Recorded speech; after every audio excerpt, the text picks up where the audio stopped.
Datang buat Bapak Yosef Ladit Yerse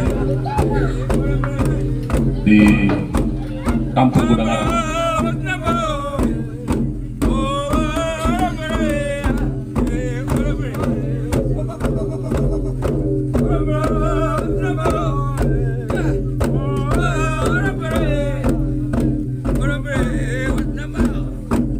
Pendahulu-pendahulu kita di waktunya itu mereka sudah lakukan hal-hal yang terbaik di zamannya,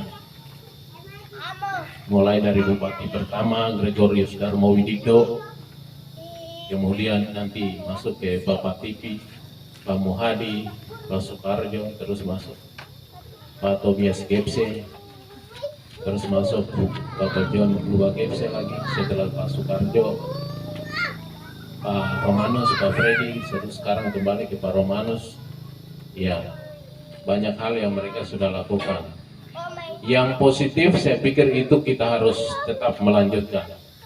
Ya, kita harus tetap melanjutkan yang positif. Yang kurang mungkin kita harus evaluasi. Kita evaluasi kembali, terus mungkin kita temukan jalan yang mungkin lebih baik, baru kita perbaiki kondisi-kondisi yang ada seperti itu. Di bidang-bidang yang mungkin selama ini menjadi urusan pemerintah, mulai dari bidang pendidikan, kesehatan, infrastruktur, pelayanan sosial, ya, terus mungkin bidang ketentraman dan ketertiban umum, karena ini merupakan bagian daripada pelayanan yang harus dilakukan oleh pemerintah. Saya mau tanya saja, kalau bapak-bapak dong ngurus KTP itu berapa lama? Iya. Atau prosedurnya panjang atau pendek? Iya. Ini jujur ya. Kalau memang panjang berarti sebenarnya kita bisa kasih pendek begitu. Prosedur kita bisa kasih pendek. Prosedur pendek itu kalau datanya lengkap.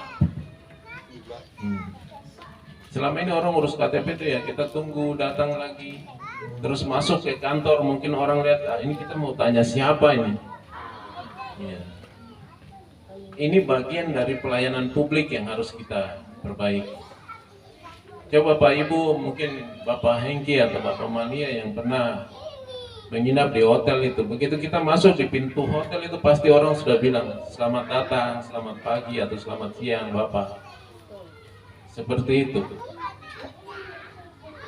Kenapa kantor-kantor ini juga kita tidak bisa rubah seperti itu?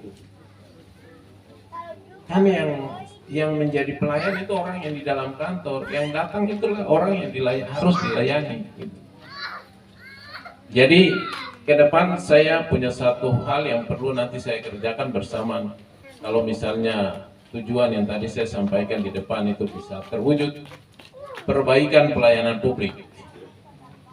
Orang tidak perlu berlama-lama seperti itu dalam mengurus semua administrasi kependudukan dan lain sebagainya. Jadi kita datang langsung sudah disambut dengan salam, kemudian diarahkan seperti itu. Kalau kita kantor-kantor di Jawa sana atau di provinsi lain sudah seperti itu, tidak usah jauh-jauh, di Jayapura sudah seperti itu. Di Merauke belum kita lihat seperti itu ya, mudah-mudahan nanti kita perbaiki seperti itu. Jadi orang datang itu langsung sudah ada sapa salam, ya. Terus bisa diarahkan untuk melakukan apa? Misalnya tujuan mengurus KTP ya diarahkan ke yang mengurus KTP. Kalau mau urus KK dia arahkan untuk mengurus KK. Akta kelahiran mungkin ke yang mengurus akta kelahiran, dan juga banyak hal yang berkaitan dengan administrasi kependudukan, terutama mungkin juga surat keterangan kematian. Jadi banyak hal yang bisa kita lakukan ketika kita melihat bahwa mungkin dari sisi pelayanan publiknya kurang. Saat ini atau beberapa bulan yang lalu saya dengar orang masih antri kartis untuk masuk ke dokter di rumah sakit itu jam 2 malam. Iya. Ini sebenarnya mungkin perlu kita evaluasi. Tidak perlu orang antri malam-malam hari. Iya. Kalau perlu ya mungkin di jam-jam yang kita anggap jam-jam yang mungkin jam kerja itu orang bisa datang di jam-jam itu. Misalnya jam pagi, mungkin jam setengah 8 sampai jam 10 itu sudah antri. Terus selanjutnya itu ada pengobatan. Nanti sudah setengah 8 lewat itu kan walaupun ada yang antri, ada yang sudah bisa ketemu dokter dan juga minta resep dan lain sebagainya, orang bisa berobat. Ya. Ini bicara satu aspek tentang pelayanan publik. Masih banyak hal yang terkait dengan pelayanan publik. Mungkin kantor-kantor lain juga seperti itu. Nah, itu salah satu yang mungkin menggugah saya untuk ke depan harus memperbaiki yang kayak begitu. Ya, di samping itu mungkin ya yang berkaitan dengan sosial, ya banyak hal yang juga berkaitan dengan sosial. Datang di Merauke, khususnya Bapak Presiden Jokowi, sebelumnya Pak SBY juga datang. Saya pikir Merauke ini daerah yang sangat potensial di bidang pertanian, ya pertanian dalam arti luas. Pertanian yang orang bilang sekarang padi-padian, tetapi juga peternakan, tetapi juga perikanan. Mungkin saudara-saudara kita di Gudang Ngarang ini lebih banyak profesi sebagai nelayan. Ini juga mungkin kita perlu ada data yang valid, data yang bagus, supaya kita bisa lihat berapa orang di Gudang Ngarang ini yang profesinya sebagai nelayan atau mata pencarian sebagai nelayan. Sehingga nanti ketika mengelola hibah bansos itu larinya juga tepat. Ya, larinya juga tepat. Ada yang mau bikin kios, ya bantuannya juga untuk kios itu. Ada yang mau bikin terasi, saya dengar di sini terasi, ya itu juga perlu kita dukung. Ya. Gudang Ngarang ini yang produksi terasi, di tempat lain mungkin kurang. Ya. Okaba juga ada, tapi Gudang Ngarang ini paling banyak bikin terasi. Ya, terasi ini juga harus kita kelola dengan baik supaya punya nilai jual dan ya diminati oleh banyak orang sehingga pasarnya ada. Seperti itu. Selain itu ya perikanan yang selama ini sudah dilakukan, perikanan tangkap, perikanan budidaya kan belum. Mungkin sekarang kalau kita lihat kebijakan dari kementerian itu sedang didorong dengan segala potensi yang ada untuk perikanan budidaya. Ya, perikanan budidaya ini bisa kolam, tetapi bisa juga keramba, bisa juga tambak, seperti itu. Nah, ke depan kita harus bisa kelola seperti itu.